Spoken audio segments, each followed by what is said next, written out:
Assalamualaikum warahmatullahi wabarakatuh. Yang saya hormati Bapak Ibu dosen, yang saya hormati Bapak Satria Fadil Persada selaku dosen pengampu mata kuliah metode penelitian. Creating sensory marketing through innovative sensory variation across five senses, able to attract customer satisfaction and loyalty moreover. Kutipan dari Krishna tahun 2008. Berangkat dari dasar pemikiran ini, saya berniat untuk menganalisis pengaruh penerapan sensory marketing strategi terhadap emosi dan penciptaan brand differentiation dengan studi kasus Monkapi Surabaya. Emosi dan perasaan berpengaruh pada berbagai parameter seperti prioritas dan pemilihan pemasaran retail, menyimpan file, waktu yang dihabiskan di toko, kepuasan berbelanja, kepuasan kepada produk atau layanan, dan gaya pengambilan keputusan. Selama beberapa tahun terakhir, peran dari emosi dan pengalaman sensoris dalam konteks pemasaran diekspresikan dalam sensory marketing. Sensory marketing sendiri melibatkan indera konsumen dan mempengaruhi persepsi, penilaian, dan perilaku mereka. Tujuan dari sensory marketing adalah untuk mengirim pesan ke belahan otak kanan, merangsang indera konsumen, dan akhirnya menciptakan ikatan antara pelanggan dan produk yang mempengaruhi keputusan pembelian.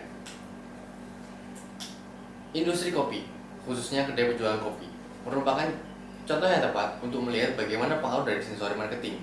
Melihat dari pertumbuhan konsumsi kopi di Indonesia yang meningkat terus dari tahun ke tahun, dan pesatnya pertumbuhan kedai kopi beberapa tahun terakhir yang mulai memunculkan gejala pasar yang tersaturasi.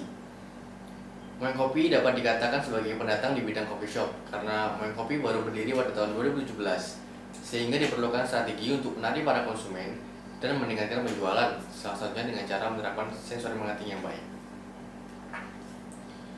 Ruang lingkup pada penelitian ini menggunakan objek konsumen di kedai Moen Kopi, kemudian dilakukan dengan asumsi bahwa tidak terdapat perbedaan informasi terkait dengan model bisnis, strategi pemasaran, dan visi misi kedai kopi. Sensory marketing adalah strategi pemasaran yang berfokus untuk merangsang emosi konsumen dengan memanfaatkan kelima panca indera manusia, yaitu penglihatan, bau, suara, rasa, dan sentuhan. Emosi pada PAD model. Emosi adalah reaksi terhadap seseorang atau peristiwa. Dalam model ini dijelaskan dalam 3 variabel, yaitu kesenangan, gairah, dan dominasi. Brand differentiation dapat diartikan sebagai faktor pembeda suatu merek dan berkaitan erat dengan identitas merek. Research gap pada penelitian ini yaitu mengombinasikan kelima indikator dari sensory marketing untuk menganalisis pengaruh pada emosi dan penciptaan brand differentiation dengan studi kasus F&B khususnya pada kedai kopi yaitu Moen Kopi Surabaya yang belum pernah dilakukan sebelumnya. Untuk hipotesis penelitian ada 2. Yang pertama yaitu hipotesis 1.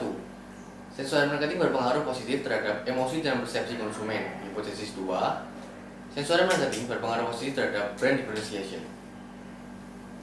Sampel penelitian pada penelitian ini adalah konsumen di kedai kopi Moen. Penelitian ini merupakan penelitian deskriptif dengan menggunakan pendekatan kuantitatif. Sampel dikumpulkan melalui kuesioner online yang diisi sendiri oleh responden dan menggunakan teknik convenience sampling. Data yang didapat dianalisis dan diolah menggunakan model SEM. Sekian presentasi dari saya, kurang lebihnya mohon maaf. Terima kasih.